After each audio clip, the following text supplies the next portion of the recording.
Hey everyone, what's up? It's Ellie here. I'm super excited to be talking about WolfEye Studios' newly teased and announced game. We don't have a name or a date, but we do have some insight into WolfEye Studios has in store for us. Described as a first-person action RPG, Rafael Colantonio, the co-founder of WolfEye Studios and the co-founder of Arcane Studios, has said that fans from the previous first-person games I was involved with, in brackets Dishonored and Prey, will be happy. Obviously, after the closure of Arcane Austin and not much word yet about Arcane Leon's Blade, things have felt a little uneasy for us big fans of their games, and in particular immersive sims that are in that family vein. WolfEye has brought us a fantastic immersive sim to explore and get to know in the form of Weird West, an isometric supernatural western with an abundance of immersive sim elements that have made us feel right at home. With a successful first-person mod, the game was taken to a whole nother level of cool. And so I'm particularly excited for a genuine first-person undertaking by WolfEye.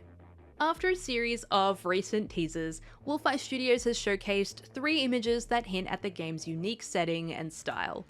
The visual style is striking, and the overall aesthetic hints at a Western industrial sci-fi setting, blending futuristic and retro elements. The first image showcases a vast, desolate landscape with striking red rock formations, a characteristic of the American Southwest. Industrial buildings dot the horizon with a larger platform in the foreground, a billboard assuring us that the future is bright as a person glances up at a large automatron. The sun is rising, breaking through the thick clouds and the dust. The buildings themselves look old and makeshift, but that could even be just the weathering of the environment they're in. Obviously, there are harsh working conditions, a little reminiscent of the oppressive environments that we've seen in Dishonored, like the Dust District of Dishonored 2. Diving deeper into a industrial, almost steampunk-ish aesthetic. I'm sorry, I know, Raphael, that it's not steampunk, but it kind of is. And I don't know how else to explain it. We see this large, enigmatic device, potentially a large antenna, or maybe even a generator. It's being tinkered with. Workers here obviously work a lot with the machinery and probably alongside robots too. It seems like a really hard-working job for potentially little reward, perhaps to uphold a higher class society somewhere else. You can see that there's a retro-styled poster in the background. It looks like a mother feeding their child. So it's likely some sort of dystopian propaganda, maybe to make the workers feel like all their inhumanly rough working conditions are worth it and for the betterment of society. But maybe there's like some weird humor to the poster and it's a totally different message. I can't really see it that well. It's again reminiscent of that alternate reality type marketing seen in Dishonored, in BioShock, in Fallout. This scene looks a little darker than last, meaning that we could be looking at dynamic weather and times of the day, similar to Weird West. I'm almost surprised they're not wearing any sort of face mask, lung protection. There could be a lot of health issues which could lead to some sort of snake oil type product cures or general cures that we could even be relying on ourselves to regain health. Similarly to the rat plague in Dishonored and Sokolov's health elixir. Introducing a large, intimidating robot, its bipedal structure and what look to be machine guns, adorned with a little red and blue light fixture, have me thinking this is some sort of security or enforcement bot.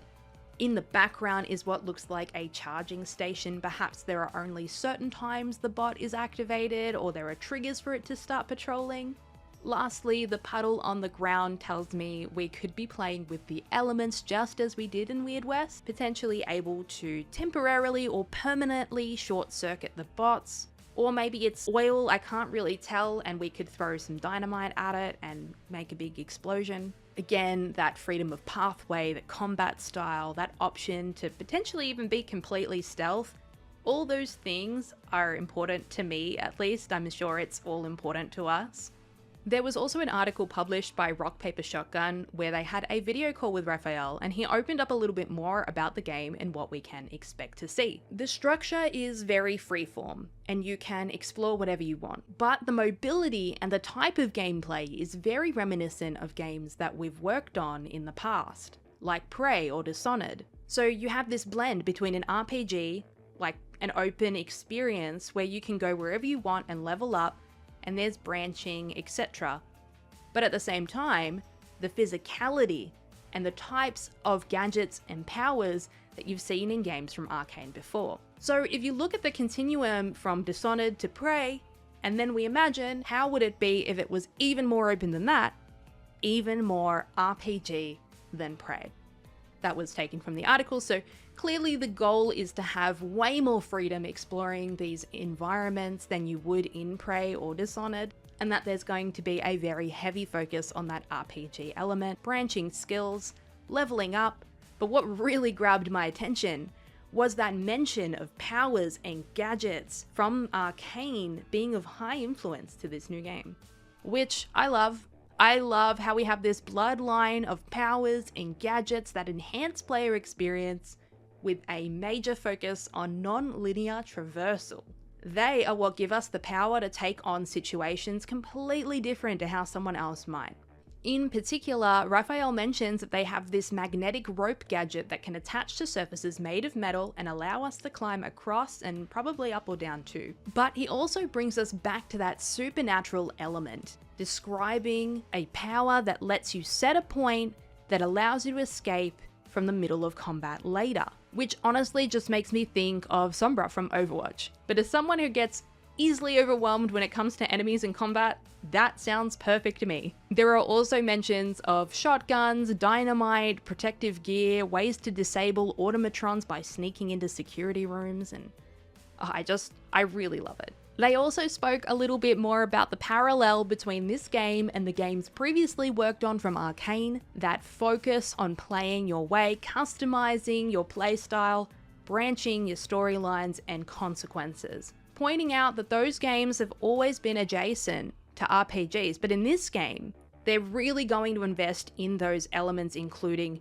dialogue trees and focus on leveling up stats. Perhaps this new style kind of touches on a Fallout-like experience, which Raph did mention in the interview as a kind of structure they really liked, but not necessarily a direct influence or inspiration. Obviously, this is a work in progress and there are a lot of details that aren't set in steel, but it looks like a promising start to an intriguing new immersive RPG experience. And my eyes are absolutely glued to this. You'll be sure to hear more from me when it comes to this new game. I've signed up for a chance to participate in the alpha, and you all can too. I'll pop the link in the description. You get taken to a cool little page with an iBot with the name Candace Technologies above, maybe as a little tease into this new world. It's a little Vault Tech-like. You pop in your details and it's easy as. But while we eagerly await more details, this teaser already has set high expectations from me. And given WolfEye Studios' track record with Weird West, there's every reason to be excited about this first-person action RPG. Stay tuned for more updates as we learn more about this highly anticipated game. Thank you all for watching, and I'll see you on the next one. Bye!